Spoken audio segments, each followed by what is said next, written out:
ये बात 2025 की है। राम प्रसाद बिहार के सहरसा जिले के मनोहरगढ़ गांव का रहने वाला था।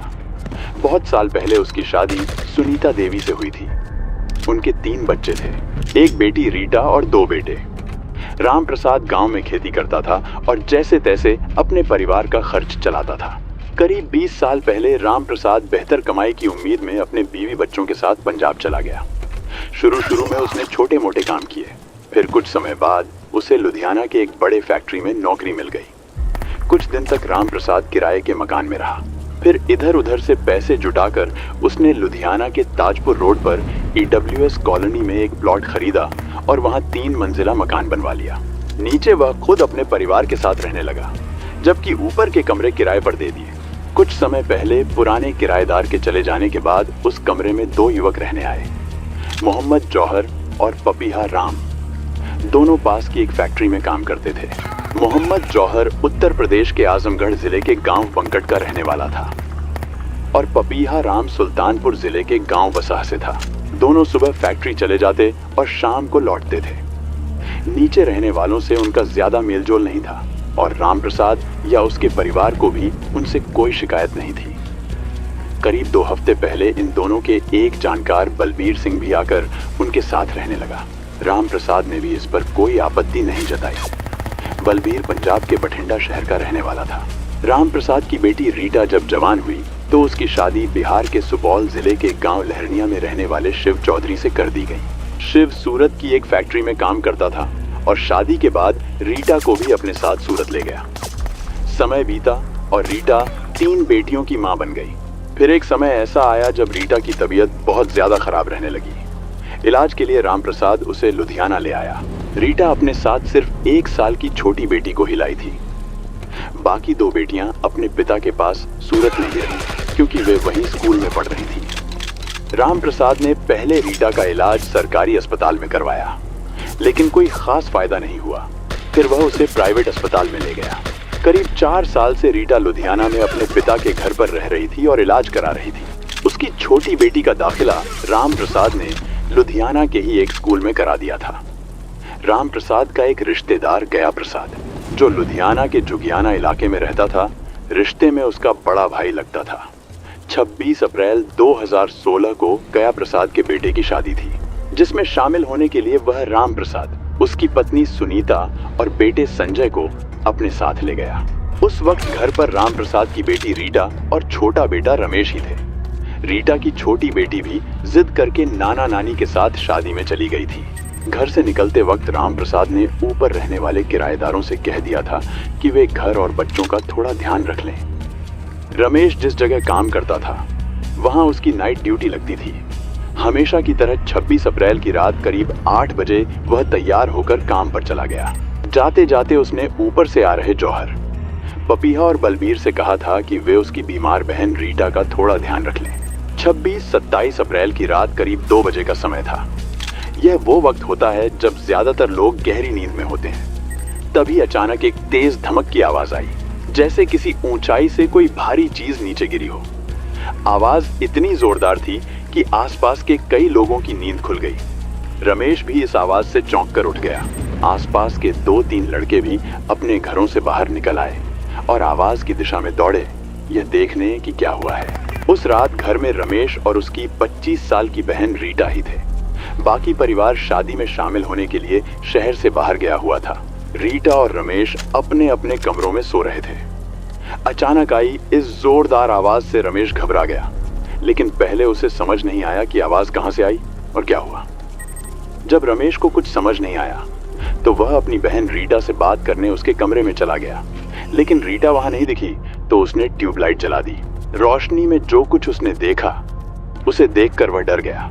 कमरे में कई जगह खून फैला हुआ था। जमीन पर चूड़ियों के टूटे टुकड़े पड़े थे। देखकर ऐसा लग रहा था जैसे किसी ने रीटा से मारपीट की हो और फिर उसे जबरदस्ती अपने साथ ले गया हो। रमेश को तुरंत अपने किराएदारों पर शक हुआ, जो मकान की पहली मंजिल पर रहते थे। वह जल्दी से ऊपर गया। वहां का दरवाजा खुला था, लेकिन अंदर कोई नहीं था। वह नीचे के कमरे से भी ज्यादा डरावना और चौंकाने वाला था। ऊपर के कमरे की हालत देखकर रमेश समझ गया कि वहां कुछ बहुत बुरा हुआ है। एक महिला के फटे हुए कपड़े वहां पड़े थे, जो ऐसे लग रहे थे जैसे जबरदस्ती उतारे गए हों। ये सब देखकर रमेश को लगा कि उसकी बहन रीटा के साथ कुछ गलत हुआ है। वह घबरा गया और चक्कर खाकर वहीं बैठ गया। उधर जो लड़के धमक की आवाज सुनकर बाहर आए थे, उन्हें मकान के पास जमीन पर एक औरत औंधे मुंह गिरी दिखी। वह खून से सनी हुई थी और उसके शरीर पर ठीक से कपड़े नहीं थे। उसकी दाहिनी बाजू पर गहरा जख्म था जिससे खून निकल रहा था। जब लड़कों ने उसका चेहरा देखा तो हैरान रह गए। वो रीटा थी। उन्होंने तुरंत कुछ पड़ोसियों को बताया और सब मिलकर रीटा के घर पहुंचे। उन्होंने दरवाजा खटखटाया और रमेश को आवाज दी। अब तक रमेश थोड़ा ठीक हो चुका था। जब उसने दरवाजा खोला तो पड़ोसियों ने बताया कि बाहर रीटा की लाश पड़ी है। बहन की मौत की खबर मिलते ही रमेश बुरी तरह रोने लगा। आस पड़ोस के लोगों ने उसे संभाला और उससे घटना की जानकारी ली। रमेश ने बस इतना बताया कि वह और रीटा अपने अपने कमरों में सो रहे थे और रात को किसी भारी चीज के गिरने की आवाज से उसकी नींद खुल गई थी।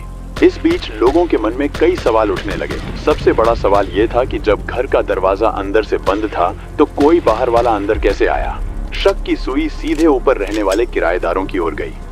कुछ लोग तुरंत ऊपर गए और किराएदारों के कमरे खंगाले, लेकिन कमरे खाली मिले। इसके बाद सब छत की ओर बढ़े।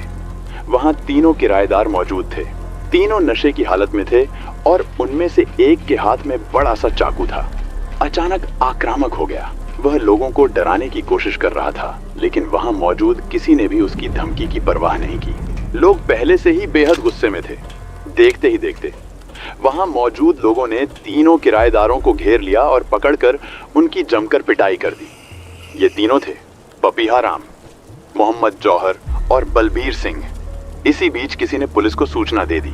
थोड़ी ही देर में थाना डिवीजन नंबर 7 के प्रभारी हरपाल सिंह ग्रेवाल अपनी टीम के साथ मौके पर पहुंच गए। इधर कुछ लोग रीटा को कार में डालकर अस्पताल ले गए थे, लेकिन डॉक्टरों ने जांच के बाद उसे मृत घोषित कर दिया। लोगों ने मोहम्मद जौहर, पपीहा राम और बलबीर सिंह की जमकर पिटाई की थी। तीनों बुरी तरह घायल हो गए थे। मामला बेहद गंभीर था, इसलिए थाना प्रभारी हरपाल सिंह ने तुरंत एसीपी गुरजीत सिंह और लुधियाना के डीसीपी ध्रुमण निम्बले को इसकी जानकारी दी। पुलिस ने बड़ी मुश्किल से भीड़ को हटाया और तीनों आरोपियों को अपने कब्जे में लेकर थाने पहुंचाया। वहां पूछताछ शुरू हुई। जांच में यह सामने आया कि आमतौर पर रमेश सुबह 6 बजे तक ड्यूटी से घर लौटता था, लेकिन उस दिन वह रात 11 बजे ही घर आ गया था। घर पहुंचने पर रीटा ने दरवाजा खोला था क्योंकि वह नींद में थी और रमेश के आने की आहट से जाग गई थी। उसी वक्त ऊपर रहने वाले तीनों युवक जौहर, पपीहा और बलबीर अपने कमरे में शराब पीते हुए अश्लील फिल्म देख रहे थे। तीनों जवान थे और नशे में धुत थे। फिल्म देखते देखते उनके मन में गलत विचार आने लगे। किसी बाहर की महिला को बुलाना उस समय उनके लिए संभव नहीं था, इसलिए उन्होंने रीटा को ही निशाना बनाने की योजना बना ली। उन्हें इस बात की जानकारी नहीं थी कि रमेश घर लौट आया है।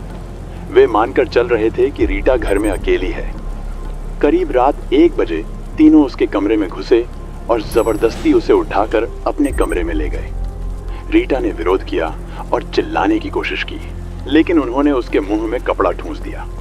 इसके बाद उसे अपने कमरे में ले जाकर उसके साथ बेहद अमानवीय हरकत की गई। तीनों ने मिलकर उसके साथ बारी बारी से दुष्कर्म किया। अंत में उसे छत पर ले जाकर नीचे धक्का दे दिया। तीनों आरोपियों का इरादा रीटा को और ज्यादा शारीरिक नुकसान पहुंचाने का था, लेकिन इसी दौरान रीटा की तबीयत अचानक बिगड़ने लगी। वह पूरी तरह बेहोश हो गई। जब उन्हें लगा कि उसकी हालत गंभीर है और अगर वह मर गई तो मामला बिगड़ जाएगा, तो उन्होंने खुद को बचाने के लिए रीटा को मार डालने का फैसला कर लिया। तीनों ने मिलकर रीटा को छत की तरफ ले जाना शुरू किया। छत की दीवार के पास पहुंचकर उन्होंने उसे नीचे फेंक दिया। इस दौरान बलबीर के हाथ में एक धारदार चाकू था, जिससे रीटा की बाजू पर गहरा घाव लग गया। रीटा को नीचे फेंकने के बाद तीनों जल्दी जल्दी अपना सामान समेटकर भागने की कोशिश कर रहे थे, लेकिन इससे पहले ही पड़ोसी जाग चुके थे। उन्होंने मिलकर तीनों को पकड़ लिया, घेर कर जमकर पिटाई की और फिर पुलिस को बुलाकर उन्हें पुलिस के हवाले कर दिया। पुलिस ने रमेश कुमार से लिखित शिकायत लेकर केस दर्ज करने के लिए उसे थाने भेज दिया। इसी बीच अस्पताल से खबर आई कि रीटा की मौत हो चुकी है। इस जानकारी के आधार पर थाना डिवीजन नंबर 7 के प्रभारी हरपाल सिंह ने तीनों आरोपियों मोहम्मद जौहर, पपीहा राम और बलबीर सिंह के खिलाफ भारतीय दंड संहिता की धारा के तहत मामला दर्ज कर लिया।